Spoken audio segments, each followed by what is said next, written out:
Ahmad mootummaa Abiy Ahmad deeggartaatiin ajjeesaa yookaan waraanni marroo jechuudha. Yookaan waraana Sudaan miti Wallagga keessatti dhaqee kan uummata Oromoo keenya nurkatti fixaa jiru.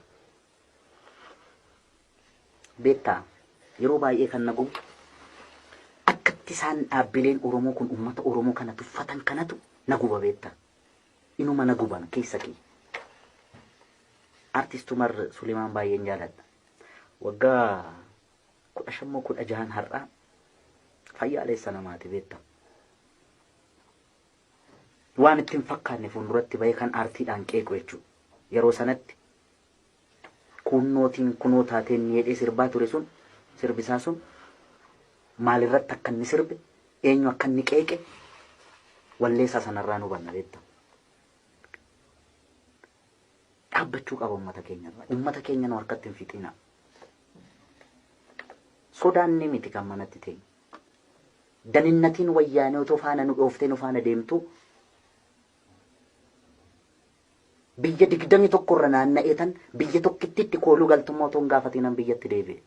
Gantummaa miti kun. Silaa ormarraa otoo dhalanne nu faarsanii hin fixanne beektaa. Kasayyoon jedhee of faarsuuf. Sababuma maaliitiin Oromoon duuti har'a? Abiy Ahmad Oromoodha. Qulqulluu Oromoo. Abbaan feete waan feete jechuu ni dandeessa. Maalis amma Amaarri ol kaatee Jawaar Mohammad kana isa koompitara wayyaanee raasaa bahe kana iyyuu Yamaniidha jettee miti inni rakkoon qabu. Abiy Ahmad Dr. Abiy Ahmad silaa imaanaa uummata Oromootti kenname 4 kiiloo fudhatee seene. Dhaabbilee Oromoollee kadhatee kan galche isa. Nama maqaa qabsoo Oromootiin qabsaa'u xinnaa guddaa hunda kadhatanii kan galchan lammaafaan isaani. Waan saayikooloojii Oromoo kanatti bu'u waan beeta mangistii kana keessatti hojjetamu hunda walitti bu'iinsa dhaabbilee Oromoo dabalatee walitti bu'iinsa Oromoo walitti fiduu kan hojjechuudhaaf maa Daawud Ibsaa faana hin mari'atin, maa Jawaar faana hin mari'atin, maa Mararaa faana hin mari'atin, namoota isaan kadhatee galche kana hunda maa mari'atin. Hawultii Haayila Sillaasee Minilik miti kan seexanaallee achi keessatti dhaabuudhaaf maa isaaniin hin mari'atin. Waan inni godheef isatu beeka. Garuu Oromoo walitti buusa taanaan dhaabaa miti barkan uummata Oromoo asii jijjiirama kana kan fide OPDOs miti, ABOs miti, OFCOs miti, OFDOs miti. Garuu qabsaaniiru karaa itti amananiin isaan hundi isaanii ABO'n umurii isaatti fixeera. Hayyoota Oromoo gameessa meeqatti dhabneera. Goota Oromoo bakka bu'aan qabni hundatti dhabneera maqaa ABO'tiin. Amma kunoo dheengaddaatti dhabaa jira. Har'allee kichuun Oromoo maqaa adda bilisummaa Oromootiin dhumaa jirti.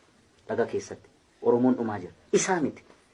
Jijjiirama kana akka Abashaan mangaanuun jette kanatti manguma kanatu yaa'ee wayyaanee dhukkeerraa kaasee qeetti galche. OPDO keessaa immoo adda durummaadhaan yeroo Lammaa Magarsaan fuuldura bahee falmu sana bar OPDO keessaa Lammaa Magarsaa qalchiisuudhaaf kan ishiin olii gadi shirrisaa turte hedduudha bar sajjeesisuudhaaf hin dadhabde malee lakkoofsaan jiru achi keessa har'allee harka lafa jalaatiin TPLF faana warri hojjetan miseensi isaanii jiru bar dhaabaa miti jara isaan kanadha kan uummanni Oromoo hordofee achi gala. Erga galaniin booda isaanuu garaa bal'atanii itti amananii Jaal Daawud Ibsaan umurii isaa qabsoo Oromoodhaaf fixe bar jedhanii dhaqanii ittiraadhaaf kadhatanii galiitti qabsaan karaa nagaati. Wajjin qabsoof dantaa uummata keenya wajjin eegsis waliin jedhanii walii galanii dhufan. Ergas gaaniin booda isa gaallakatti sanii ittiin doorsisu